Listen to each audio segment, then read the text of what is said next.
Olá! Vamos continuar com o nosso evento. Vou apresentar para você agora os participantes desta sessão.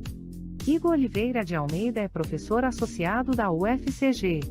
Graduado em Ciência da Computação, mestre em Informática, e doutor em Engenharia Elétrica com MBA em Gestão Empresarial.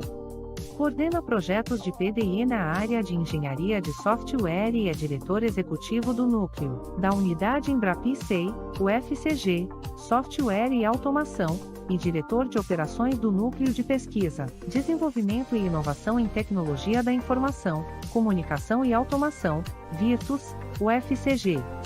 Coordena o projeto Baião de 3, que tem como foco o ensino de empreendedorismo inovador na UFCG. É bolsista de produtividade do CNPq, há mais de 10 anos. Nossa moderadora será a professora Kelly Gomes, que vocês já conheceram na mesa de abertura. Tenha uma boa palestra.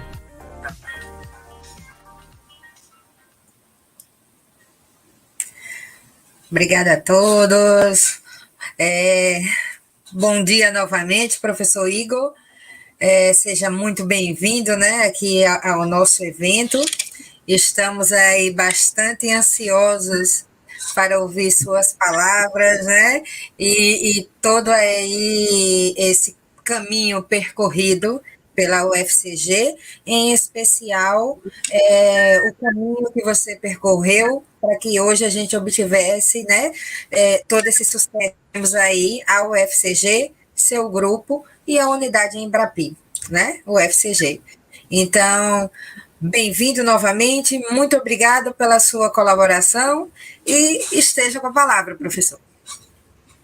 Muito bom dia a todos que estão assistindo, muito obrigado, Kelly, pelo convite, né, satisfação estar aqui, eu sempre gosto muito, quem me conhece sabe que eu gosto muito de falar sobre pesquisa, desenvolvimento, inovação, transferência para a sociedade, de coisas que a gente cria dentro da universidade.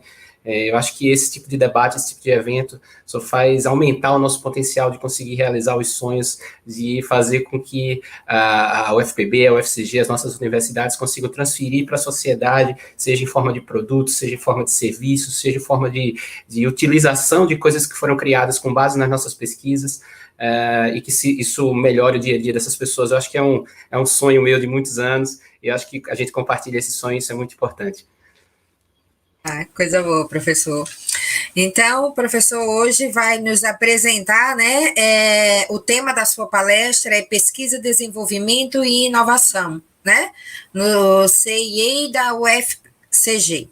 Professor Igor, esteja à vontade para começar a sua palestra.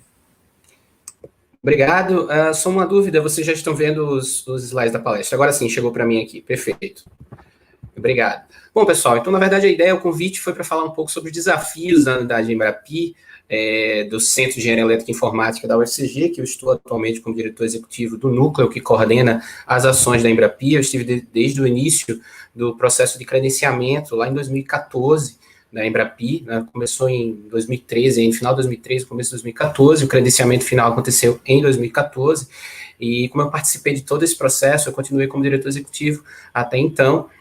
Então, na verdade, eu vim aqui fazer menos propaganda do Centro de Engenharia Elétrica e Informática. Acho que qualquer pessoa que tiver interesse pode falar comigo depois, diretamente, mas eu vim mais trazer, eu sei que tem muitos professores da UFPB que estão aqui assistindo, que querem entender como é que funciona a Embrapi, o que é que significa a Embrapi, então, e também falar sobre desafios, lições aprendidas, verdades e mitos da Embrapi, e como operar a comunidade Embrapi. Eu espero poder trazer informações que sejam úteis para vocês e dar o pontapé inicial nesse trabalho fantástico que vocês vão ter que desempenhar, né? Já vem desempenhando para o credenciamento, mas eu tenho que desempenhar durante toda a parte de execução de operação comunidade Embrapi, tá?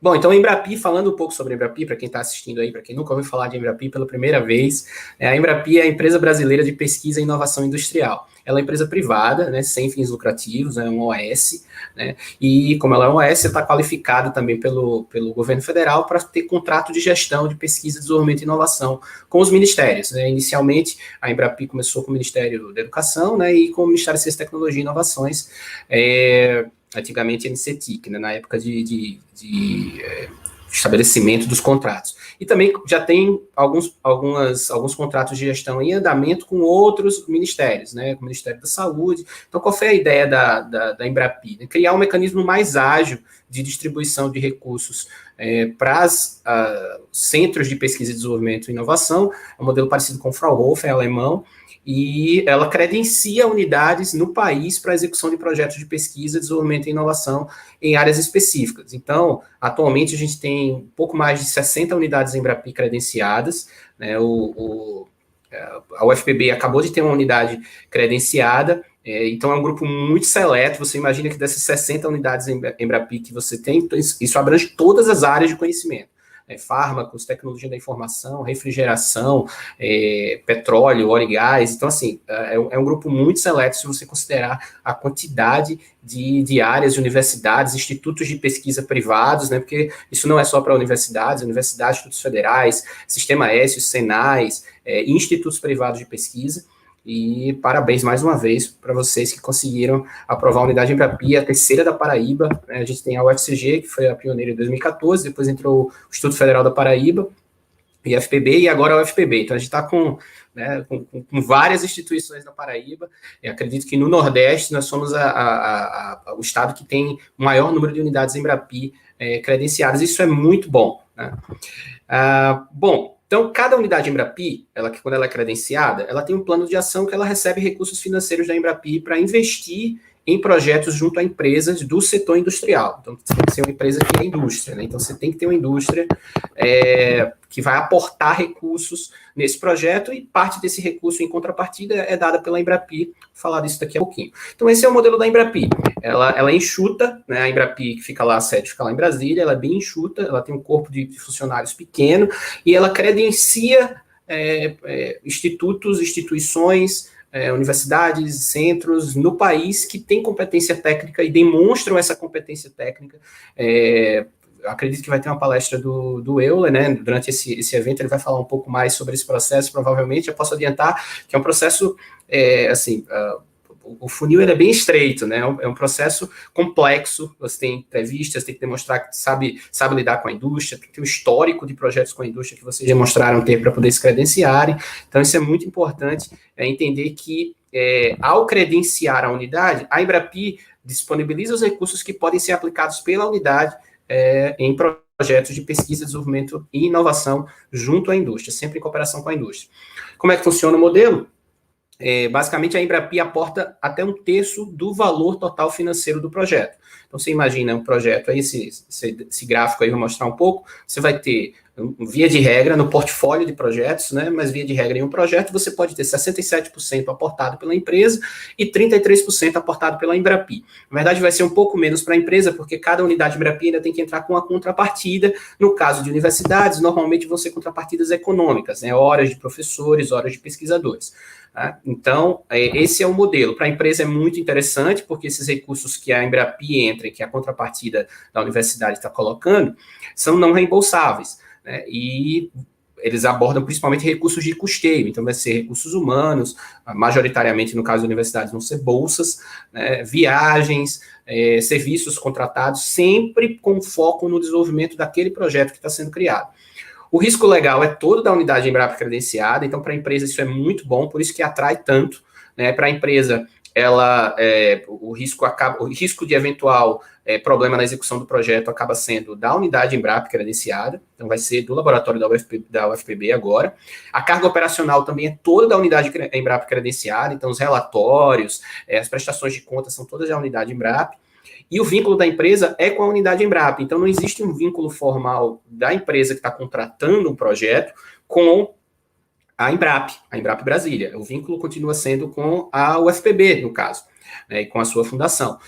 O que é importante nisso é que, como esse vínculo não se estabelece, tudo é muito ágil. Então, em 30 dias, você consegue iniciar parte de projeto, porque você não tem uma pré-aprovação da Embrapi. Isso, por um lado, é muito bom, porque você não precisa, não tem um modelo de edital para essa contratação do projeto, e o lado desafiador, digamos assim, é que como você não tem um aval da Embrapi, você tem que seguir muito bem as regras da Embrapi, para que lá na frente a Embrapi não diga que você acabou fechando um projeto que não deveria, fora da sua área de competência, por exemplo. Então, essa é a visão geral sobre como funciona o modelo do Embrapi. Tá? Tem sido muito utilizado o modelo Embrapi. Esse aqui é um print que eu dei no site da Embrapi, embrapi.org.br. Se vocês entrarem lá, vocês vão ver esse desenho. Já deve estar atualizado, né? Porque eu fiz esse print durante o final de semana, quando eu montei a apresentação. Então, são 1.248 projetos apoiados no país, 861 empresas apoiadas, né? Dentro desses 1.248 projetos, ou seja, várias empresas compram mais de um projeto. 1,7 bilhão já em projetos de empresas em P&D. E desse 1,7 bilhão, 48,9% veio das empresas. Então, você está falando aí de 800 milhões de reais que saíram das empresas para esse investimento. Então, qual é a ideia da Embrapi? Não é financiar todo o P&D, todo o risco de inovação do país. É entrar com uma parte para reduzir o risco desse investimento para as empresas, para que as empresas comecem a se acostumar com esse modelo de relacionamento com as instituições. Então, isso tem tido um sucesso muito grande, foram 462 pedidos de propriedade intelectual ao longo desses projetos, então já dá uma ideia do sucesso da Embrapi como uma iniciativa que fomenta e que viabiliza a pesquisa, desenvolvimento e inovação no país, tá? Bom, então quem somos nós? Nós somos o Centro de Engenharia Elétrica e Informática, essa é a foto, claro, do ambiente administrativo, né, da sede administrativa, da Universidade Federal de Campina Grande, que é formado por 2 unidades acadêmicas, Sistema e Computação, particularmente eu sou de Computação, e da Unidade Acadêmica de Engenharia Elétrica. Fundação Parque Tecnológico da Paraíba é a nossa unidade gestora, que é muito importante, inclusive, né, você ter uma unidade gestora na fundação que tenha consciência do tipo de desafio que vocês estão entrando, vou falar disso daqui a pouquinho. E nós entramos no primeiro credenciamento, né? Quando nós entramos, na verdade, a gente construiu juntos a Embrapi, né? A gente entrou no credenciamento de 2014, que foi a primeira chamada real que teve da Embrapi. A Embrapi tinha feito um piloto com 3 instituições, um ano antes, para testar o modelo deu certo, ela abriu a primeira chamada lá em 2014. Então, isso faz com que a gente tenha uma experiência muito grande de operar a Embrapi, porque muitas das coisas que a Embrapi tem executado, elas iniciaram em conjunto com a nossa experiência, né? Então, isso faz com que a gente tenha uma visão um pouco mais holística do processo Embrapi, e como isso pode se refletir numa situação dentro de universidades que têm características muito específicas, que é o nosso caso também. As nossas áreas de atuação são software e automação, né? Então, você tem a área, por exemplo, a FPB, mais a área de energias renováveis, mas a gente pode atuar em software e automação, então, de certa forma, a gente se complementa, tenho conversado muito com ele sobre isso. Então, em quais áreas a gente pode fazer projetos em Embrapi? A gente tem feito projetos em Embrapi. Da parte de software, né? Softwares voltados para a internet, cloud, analytics, big data, sistema baseado em localização, sistema embarcado, móvel, vestível, aplicativo, IoT, internet das coisas, internet das coisas para a indústria 4.0, que envolve instrumentação e controle, automação industrial, robótica, automação residencial. A gente acabou tendo uma área bem abrangente, né, de atuação da Embrapi, como fomos uma das primeiras, provavelmente isso impactou nessa definição da área. Isso faz com que a gente tenha muitos laboratórios que atuem. Então, a gente tem mais de 20 laboratórios do SEI que conseguem atuar na unidade Embrapi dentro dessas áreas. Lembrando que sempre, aqui eu estou trazendo áreas de produto, sempre em pesquisa, desenvolvimento e inovação, porque o nível de maturidade tecnológica que um projeto Embrapi pode chegar é o nível 6, né, um nível estabelecido lá de maturidade pela NASA, particularmente o nível 6 é você ter um protótipo testado no ambiente relevante. Então, a Embrapi não é para fazer produto, o que casa muito bem com o nosso modelo da universidade. Então, a gente consegue entregar para a empresa algo que vai demandar um esforço menor de produtização. Ou seja, se você pensar que a empresa pegar um documento de patente ou um documento de artigo publicado, por exemplo, e tentar tirar um produto dali, é uma distância muito grande. Então, com a Embrapi, a gente consegue auxiliar, reduzir o risco da empresa nesse caminho para que ela chegue mais próximo do produto e aí sim, quando estiver lá no TRL maior do que 6, ela consiga atuar em produtização. É um modelo que, para a universidade, acaba casando muito bem, ele vai complementar a nossa atuação, que no mundo acadêmico está muito orientado à publicação de artigos, né? Tanto a UFPB como a UFCG têm lidado com essa parte de patentes de uma forma mais profissional, mas, no geral, as universidades trabalham muito mais a parte de produção científica acadêmica. E aí, esses laboratórios, quem já desenvolveu projetos conosco, nesses laboratórios já desenvolveram projetos com diversas empresas. Aqui a gente tem empresas da área de automotivo, muita coisa da área eletroeletrônico, a área de logística, a área de alimentícia, né, empresa que fabrica churrasco, desde a parte de produção de soluções para a área de hardware, até aplicativos, software, passando por solução de inteligência artificial. Então, nessa área de software e automação, a gente consegue ter uma abrangência muito grande de projetos e áreas de atuação em indústrias, né, que podem se beneficiar. Isso é muito importante porque você acaba sendo um centro de referência para o país inteiro. Então, você tem empresas do Norte, do Nordeste, do Sudeste, muita empresa do Sudeste, né, do Sul, do Centro-Oeste. Então, todas as regiões, basicamente, do país acabam nos contactando para desenvolver projetos de pesquisa, desenvolvimento e inovação nessas duas áreas de software e automação, que são áreas que estão muito quentes no país hoje em dia, porque praticamente toda a indústria demanda essas duas soluções nessas duas áreas. Alguns números, né, alguns indicadores nossos. Nós somos a unidade que mais contrata projetos no país todo. A própria área de atuação já dá um indicativo disso, né? São 177 projetos contratados. Pra você ter ideia, 14% de todas as 64 unidades Embrapa atualmente credenciadas, os projetos são daqui. Então, é uma porcentagem muito alta, considerando 64 unidades Embrapi, 14% dos projetos são nossos. Com 81 empresas parceiras, que representa mais de 10% do total das 64 unidades Embrapa, ou seja, mais de 81 empresas parceiras de diversos tamanhos já fizeram projetos conosco, já contrataram projetos conosco. A gente já teve 145 projetos concluídos, e com 100% de sucesso na visão da empresa, tá? Quando a gente, na Embrapi, o modelo é um pouco diferente do que você tem projetos que envolvem FINEP, que envolvem setores do governo, por exemplo, por quê? Porque você não tem só a prestação de conta da sua sensação de sucesso, né? Da sua opinião de sucesso enquanto pesquisador, enquanto executor do projeto. A empresa tem que também dar o aval através de termos de aceite de entregas, através de formulário de satisfação, para dizer se a tua empresa, ela tem concluído o projeto com sucesso. Então, até então, 100% de sucesso na visão das empresas. Mais de 129, acredito que é o número correto, 129 PIs registradas ou transferências de tecnologia realizadas. A gente trabalha muito com processo de transferência de tecnologia ainda em tempo de contrato, criou um modelo próprio para tentar capitalizar o mais rápido possível a PI, mesmo antes de ela ser registrada. É uma forma que a gente tem de antecipar o recurso para a universidade, e significa 27% do total das 64 unidades Embrapi. Então, é muita coisa. Então, a gente conseguiu também um modelo interessante junto com o pessoal do NIT, da UFCG, viabilizar isso. Mais de 400 pessoas participam em projetos, mais de 50 professores do SEI participam de projetos, né? Então, você tem muita gente que é contratada para os projetos, bolsistas que participam dos projetos, mas você tem uma abrangência muito grande de professores do SEI. Praticamente todos que trabalham em software e automação atuam em projetos dentro da unidade Embrapi. E nosso atual indicador de desempenho, que é a métrica da Embrapi para saber como é que está o desempenho da unidade, de 97%, que é altíssimo, considerando a quantidade de projetos que a gente tem. Então, esse é o cenário do que a gente tem conseguido fazer até então.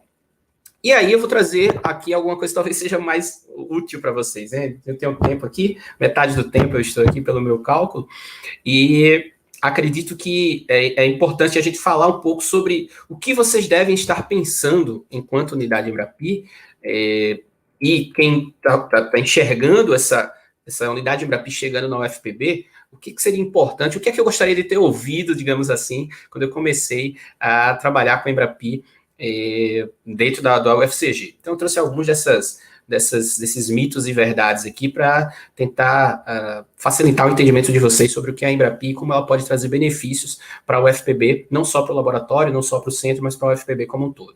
Acho que o primeiro deles prejudica os alunos. Então, é um mito, tá? Com certeza a unidade Embrapi não prejudica os alunos. Mais de 300 alunos ou ex-alunos já passaram por projetos da Embrapi no CEI-UFCG. Todo projeto vai demandar alunos, né? Vai ter alunos dentro desse projeto. E, por mais que você contrate pessoas externas como bolsistas, boa parte dessas contratações são de ex-alunos que vocês têm, né? De vocês. Então, é importante vocês entenderem que essa relação dos alunos com esses projetos que estão diretamente relacionados a coisas de inovação para a indústria, faz com que eles tenham uma experiência muito boa em termos de tecnologia, em termos de demanda de trabalho, em termos de compromisso com entregas, em termos de habilidades interpessoais, né, as tão ditas soft skills hoje em dia. Por quê? Porque você está dentro de um cenário de projeto de relacionamento com a indústria. Então, é muito importante para o aluno esse tipo de exposição ainda durante a graduação. Então, você tem alunos que participam desde o terceiro, quarto período de curso de projetos da Embrapi e continuam participando de projetos da Embrapi até o final do curso.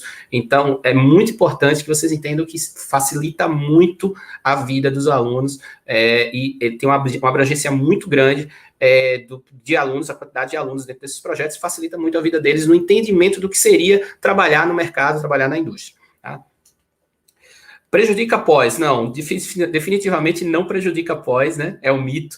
A maior produtividade é de quem participa dos projetos, então os bolsistas de produtividade, todos eles participam de projetos, né? Os que mais publicam em veículos de alto impacto participam de projetos.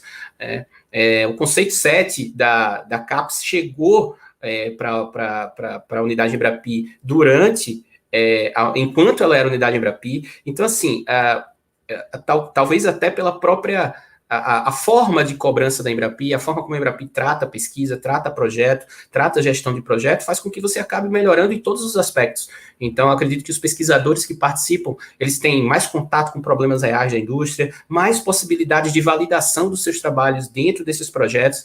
Então, acredito que esse é um dos pontos importantes de você ser unidade Embrapi. Se você conseguir alinhar a atuação da unidade a pós-graduação, vai ter um impacto muito positivo sobre os indicadores da pós-graduação, que são um pouco diferentes ainda, pelo menos, dos indicadores relacionados à indústria.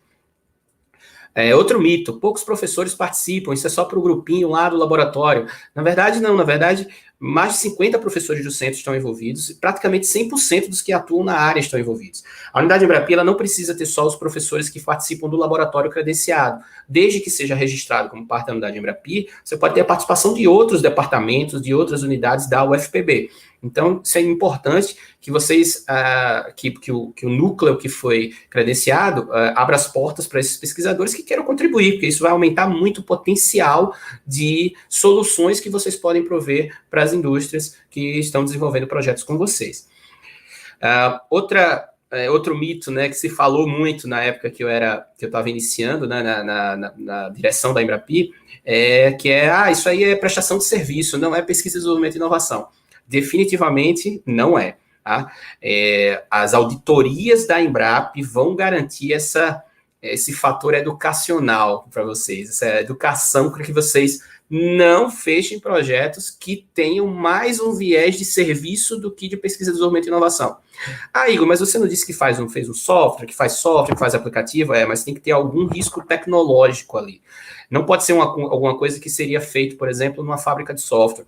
Tem que ser algo que tenha potencial de dar errado. Normalmente, quando as empresas vêm falar comigo, elas dizem assim, olha, que tipo de projeto a gente pode fazer com vocês? Eu digo, olha, a gente pode fazer um projeto na área de software ou na área de automação, desde que nesse projeto alguma coisa tenha risco de dar errado, tecnicamente.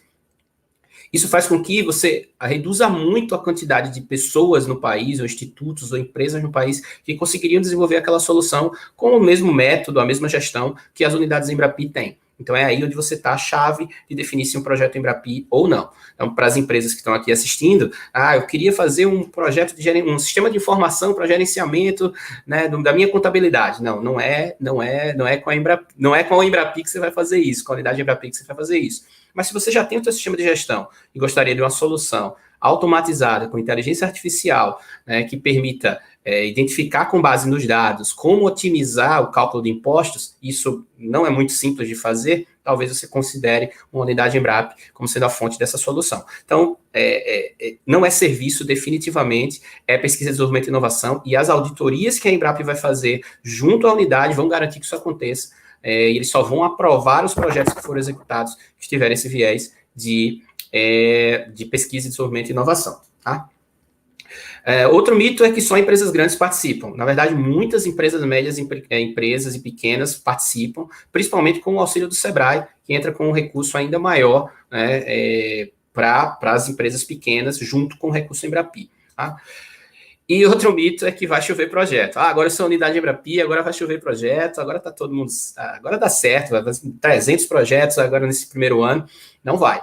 Tá? Se não fizer prospecção, se não mudar a forma de fazer a busca por projetos, os projetos não vão bater na porta, mesmo com todas as facilidades que a Embrapi está trazendo. Por quê? Porque as empresas não têm cultura de fazer esse investimento em pesquisa, desenvolvimento e inovação, muito menos em universidades. Então, você vai ter que gerar essa desmistificação junto a essas empresas para poder trazer. Então, vocês vão precisar, sim, de uma abordagem mais comercial, mais de venda, tá? Verdades, né, que acontecem. Agora, falar um pouco sobre as verdades que acontecem, o que se demonstraram verdades durante esses anos, né? Primeira coisa, demanda gestão. Tá? As universidades federais, elas não estão acostumadas em pesquisa, desenvolvimento e inovação com o nível de controle e auditoria da Embrapi. Vocês vai ter que ter uma equipe dedicada para isso. Não pode ser uma pessoa que passe algumas horas da semana fazendo isso, principalmente no início. Tá? Então, sugiro que vocês conversem com a equipe da Fundação. O pessoal da Fundação deve estar assistindo. Vocês vão ter um desafio aí de garantir essa gestão de maneira profissional. Vai demandar de verdade, tá? Do ponto de vista administrativo, do ponto de vista financeiro, do ponto de vista... Outra verdade importante também, ela profissionaliza o relacionamento com o cliente, relacionamento com as empresas. Então, esse nível de relacionamento com a empresa vai melhorar muito, incluindo a tratativa dos pesquisadores.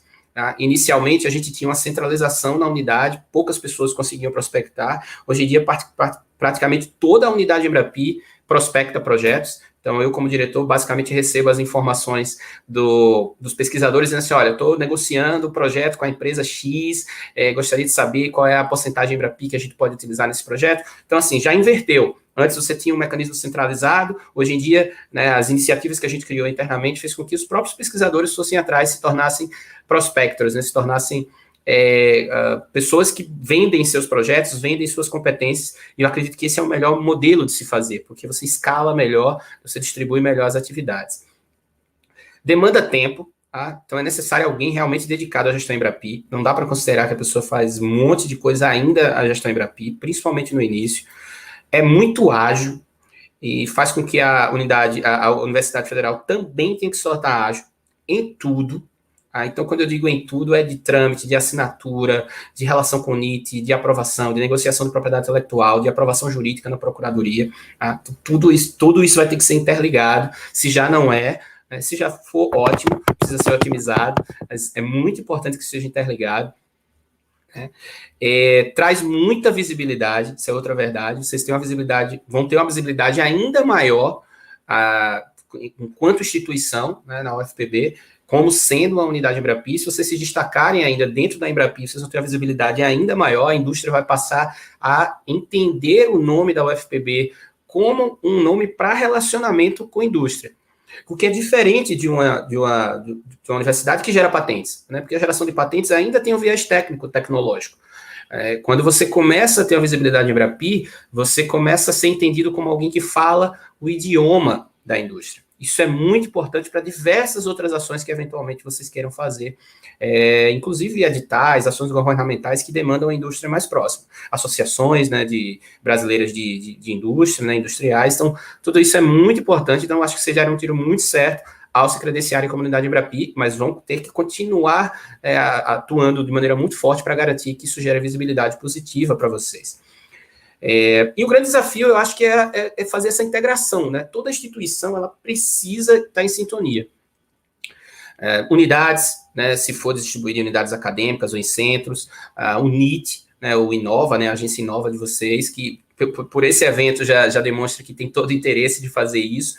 A Procuradoria, a Reitoria, então já mando de antemão um abraço para todos lá da UFCG, né, tanto a pessoa do reitor, mas principalmente para o pessoal que trabalha na operação, pessoal do NIT, pessoal da Procuradoria, pessoal das unidades, pessoal da Fundação, que a gente é um grupo coeso, é um grupo que se comunica todos os dias para viabilizar que os projetos sejam tramitados, executados, documentados, de maneira que atenda todos os requisitos definidos por lei, decretos, mas que ainda seja ágil, para que a empresa, para que você tenha o tempo da chegada na empresa dentro de algo razoável. Né? Então, se vocês assinam um documento em 2, 3 meses, vocês não vão conseguir bater as metas, né, da Embrapi. E são muitas metas que vocês vão ter que bater. Tá? Então, é importante demais que essas entidades, esses órgãos, essas unidades conversem e sintonizem, né, sincronizem, tenham uma relação simbiótica aí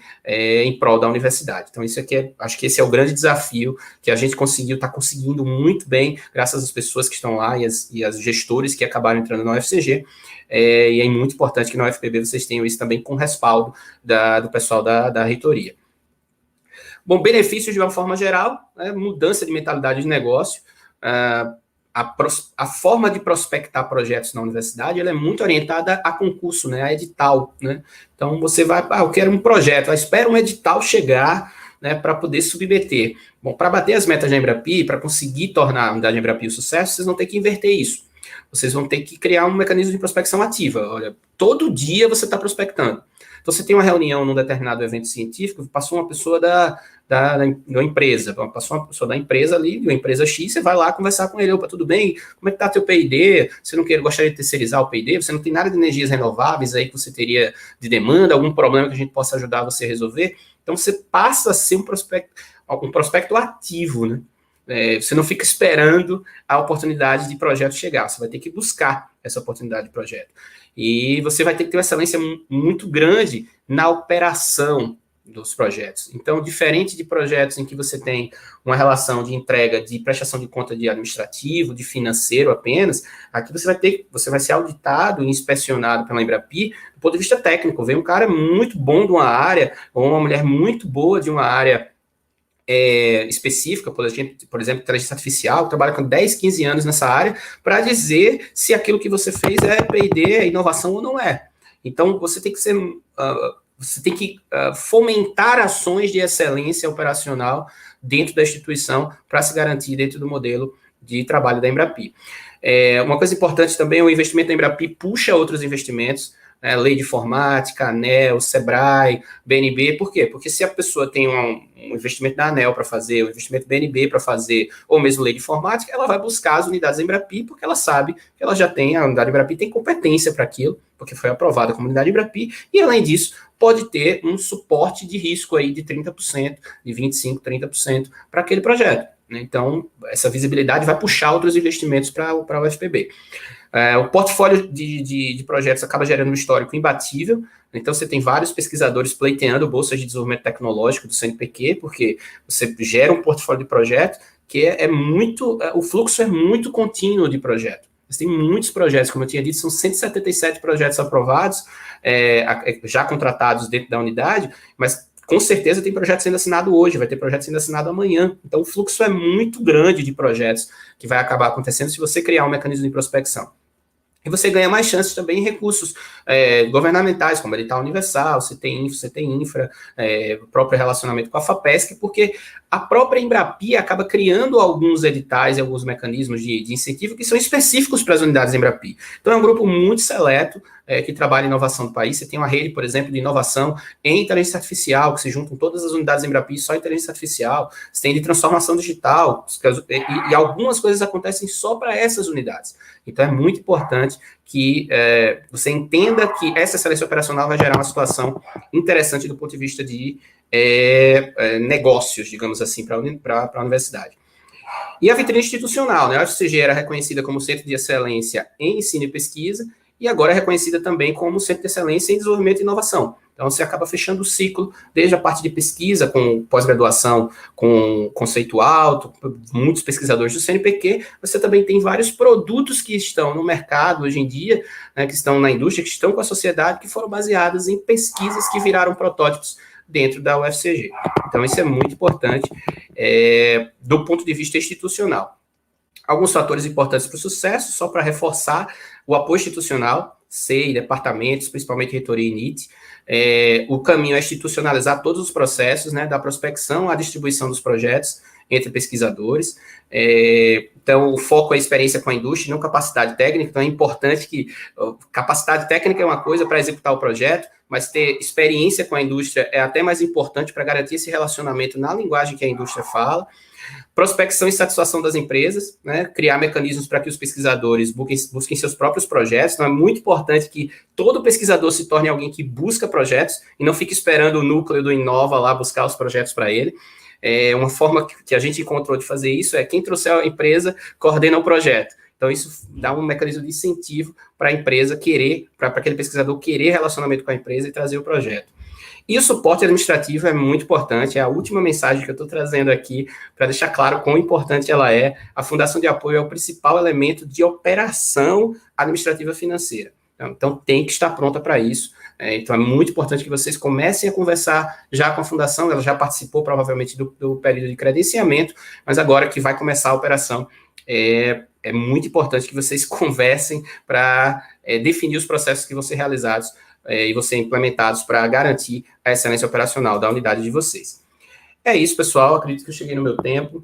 Muito obrigado pela oportunidade. E, mais uma vez, estou muito feliz que vocês conseguiram credenciamento. Estou conversando com o Euler já há algum tempo, né, ajudando da forma que eu posso, e continuo à disposição para ajudar agora nesse início de operação, que eu acredito que o que importa mesmo é que a Paraíba tenha cada vez mais projetos, crescendo a quantidade de projetos na Paraíba, cresce também o nosso potencial de trazer novos negócios, novas oportunidades, e novos produtos e vida nova para o pessoal do Paraíba, tá bom?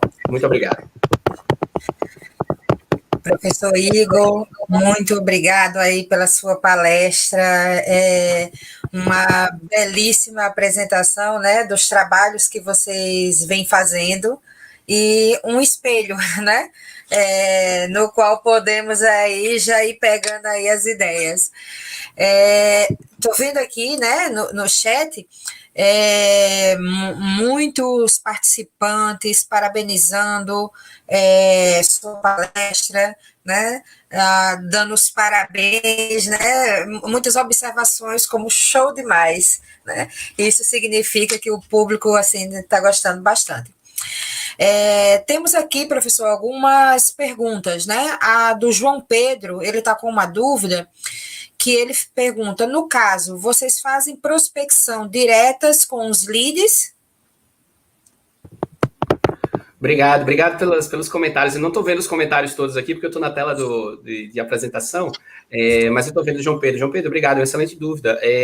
Sim, na verdade, a gente criou 2 modelos, né? O primeiro modelo foi, olha, a gente precisa prospectar centralizado, porque a gente não tem tantos pesquisadores que conhecem o modelo de prospecção. Então, se juntou o grupo de credenciamento, esse grupo tinha relacionamento com finders no sul, no sudeste, e esses finders trabalhavam com modelo de taxa de sucesso de conversão de projetos. E aí você jogava no funil, esses finders iam atrás de vários projetos, de várias empresas, e aí descendo no funil, né? Alguns davam certo, entravam como só prospects, depois viravam leads, e aí a partir dos leads a gente entrava com a parte mais de abordagem tecnológica, né? Dizer o que a gente conseguia fazer, você tinha um contato mais qualificado.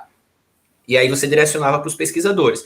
Aos poucos, a gente foi invertendo, a gente foi criando mecanismos de treinamento, geração de manuais internos, preparação de apresentações para os pesquisadores utilizarem, para reduzir um pouco a necessidade de ter alguém com viés comercial. Você reduzia a necessidade de ter um pesquisador com viés comercial, e um pesquisador apenas com esse viés mais técnico conseguiria fazer uma apresentação em uma venda. Então, aos poucos, os pesquisadores foram se acostumando a realizar essa venda, os próprios laboratórios começaram a contratar seus próprios finders em busca de criar o seu próprio funil. Então, sim, foi um funil de vendas. A gente se inspirou no corporativo, fez um funil de vendas, você dispara para os prospects, gera os leads, a partir dos leads distribui para os laboratórios de acordo com a área de competência específica. Não sei se eu me fiz entender, se eu respondi a tua pergunta. Obrigado. Com certeza. Temos aqui uma pergunta também da Thaís Almeida. Ela disse que com o credenciamento, como começar a prospecção, né? Considerando que se está assim, começando com a iniciativa, até as empresas perceberem a unidade Embrapi como uma boa opção. Pois é, obrigado, Thaís, pela tua pergunta. Na verdade, assim, se você pensar que vocês têm um credenciamento da unidade Embrapi, o fato de vocês serem uma unidade Embrapi já te dá um diferencial de mercado para abordar as empresas. Então, você vai passar a abordar a empresa como sendo uma unidade Embrapi. Olha, eu sou uma unidade Embrapi, eu não sei se você conhece a Embrapi tem milhares de projetos, então você já consegue uma abordagem, uma entrada, você já consegue sentar na mesa com a diretoria lá da empresa mais facilmente. E acredito que já está na hora de começar. Não sei quando é que começa a operar a unidade Embrapi, não tenho certeza, mas deve começar a operar nos próximos dias. Quando começar a operar, já tem meta, já vai ter um sistema de vocês de metas lá que já vai estar contando negativo já. Então é muito ágil o negócio. Então, quem tiver aí com algum relacionamento com a empresa, já pega o telefone e diz assim: olha, você é unidade Embrapi daqui a uns dias, você não quer ser o pioneiro. Então, claro que eu estou brincando, vocês vão ter que passar pela agência Inova, pelo modelo de prospecção que vai ser definido pela unidade. Mas, via de regra, a prospecção já pode começar. Tem uma pergunta aqui do Herculano, que ele diz como procurar a Embrapi para fazer essas parcerias. Obrigado, Herculano, pela pergunta. Bom, como fazer a prospecção? Eu acho que eu respondi na primeira pergunta, né? Do funil lá. E como procurar a Embrapi para saber das parcerias? Eu acho que você está querendo saber como procurar a unidade Embrapi, porque a Embrapi lá de Brasília você não procura, só quem vai ter relacionamento com a Embrapi de Brasília é o núcleo Embrapi que vocês criaram aí, é o coordenador da unidade Embrapi que vocês criaram. O teu dia a dia, enquanto pesquisador, vai ser com o núcleo da Embrapi que foi criado dentro da UFPB, do laboratório lá. E aí, claro, lembrando sempre que todos os projetos estão amarrados pela área de competência. Então, você não pode ter um projeto, por exemplo, aí na área de software só por ser software. Você pode ter, eventualmente, um projeto na área de software que viabilize alguma melhoria na área de energias renováveis, por exemplo.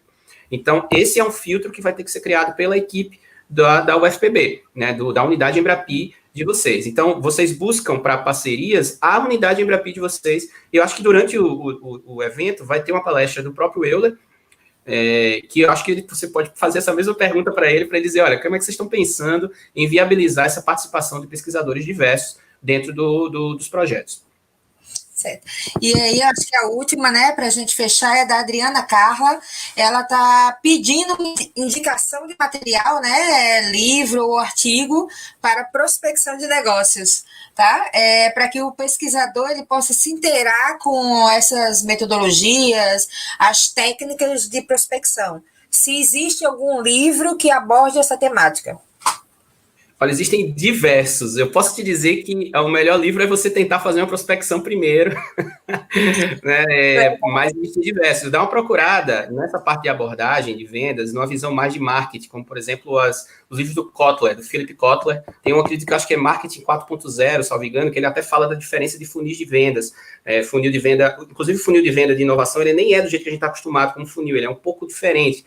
Ele entra um pouco mais estreito e depois vai aumentando, porque você passa muito tempo trabalhando com leads até conseguir fechar. E também não adianta abrir o funil muito, porque te dá muito trabalho. Então, dá uma procurada no Kotler, eu não sei se eu consigo escrever aqui no chat, acho que não, mas é Kotler. Dá uma olhada lá que você vai ter algumas visões da área de marketing para vendas, né? Mas não necessariamente força de vendas. Eu não diria que você vá buscar livro de força de vendas, não acho que é por aí. O que vocês vendem é um pouco diferente, vocês vendem capacidade de geração de solução. Então, entra, eu acho que um pouco diferente do padrão normal de divulgação. Inclusive, por exemplo, você vai ver a parte de divulgação, a gente praticamente não tem rede social dentro do SEI, porque eu não consigo atender a quantidade de empresas que vêm buscar projetos com a gente. Então, divulgar que eu posso fazer mais projetos, reduz a minha capacidade de fazer projetos, por incrível que pareça. Então, a minha boca do funil não pode ser muito grande, ela tem que ser uma boca mais estreita, eu tenho que falar com empresas que têm essa visão do que é fazer pesquisa, desenvolvimento e inovação, senão meu telefone não vai parar de tocar. E aí eu não consigo fazer projeto, porque eu estou atendendo o telefone. Então, essa relação o entendimento do que se vende, eu acho que é o primeiro passo. Primeiro, você tem que entender o que é que vocês vendem. E ao perceber o que vende, vocês vão atrás de público-alvo. Então, eu acredito numa abordagem inicial mais de marketing do que de força de vendas. Não sei se eu me fiz entender. E sim, professor Igor, muito obrigado pela sua palestra, o público gostou bastante, com certeza depois, se pudermos, vamos transmitir, né, também aí alguns questionamentos, né, para você, para atendimento aqui por público, porque tem muito ainda. Muito obrigado, tá? E Gostaria de convidar a todos para continuar aqui com o nosso evento, tá? Vamos ter aqui um intervalo curto, uns 10 minutinhos, mas estaremos de volta com mais palestras. Obrigada a todos. Muito obrigado. Tchauzinho.